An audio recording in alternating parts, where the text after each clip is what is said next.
Welcome to the Friday Value video. And you're probably looking at this, making the same face you see here. What on earth is whelmed? Well, I received an email not that long ago. I get a lot of emails for different topics. I have a lot of interests, and one of them, of course, is business. And this happened to be a business email, and the person was talking about that her goal in life was to be whelmed. She didn't want to be overwhelmed.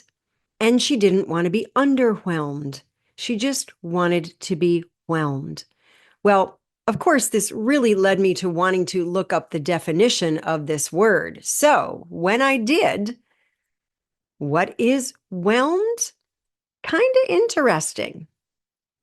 The definition of whelmed is to cover with water or submerge. Now, is this a good thing or a bad thing? I kind of feel like I played the Good Witch of the North in my high school play, and I played the Good Witch. What are you, a good witch or a bad witch?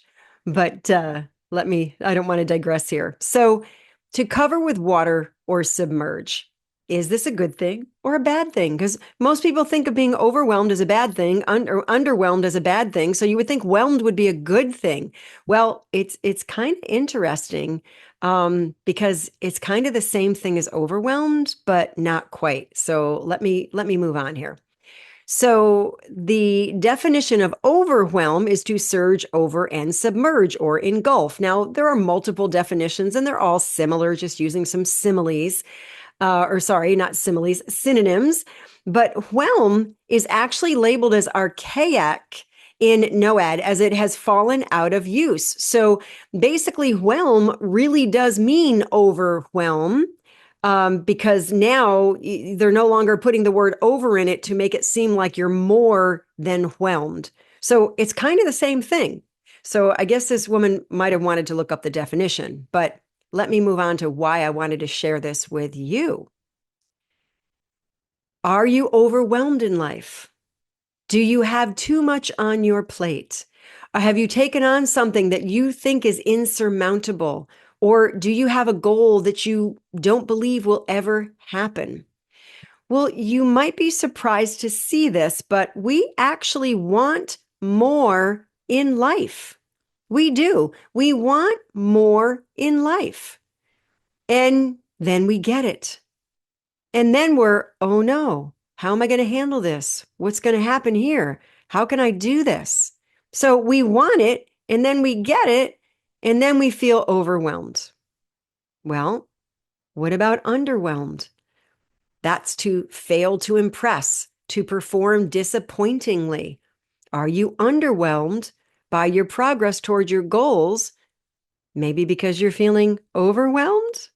A little bit of a play on words here, but let me explain something to you.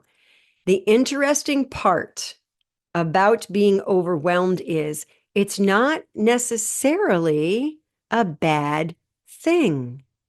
If being whelmed or overwhelmed isn't necessarily a bad thing, and you're kind of underwhelmed with your goals, maybe we want to be overwhelmed.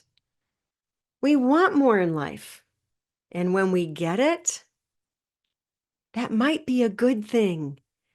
You can actually define being overwhelmed as a means to flood with more. It's actually a natural process of expansion. We can't grow. We can't become more without that. So, what do you do when you're feeling a little overwhelmed? Well, you focus on the next step. That's how you benefit from overwhelm. You focus on the next step. So if your goal is to maybe grow muscle, maybe you want to get bigger, you want to get stronger, you really want to show the world, yes, I can do this. I don't care how old I am. I'm going to grow some muscle. It's going to require some overwhelm. It's going to require overwhelming your muscles until they grow bigger. Now, you might not necessarily want a set of guns like this, but maybe you do. Doesn't matter how old you are. So be whelmed to have lifelong well-being. I'll see you next week.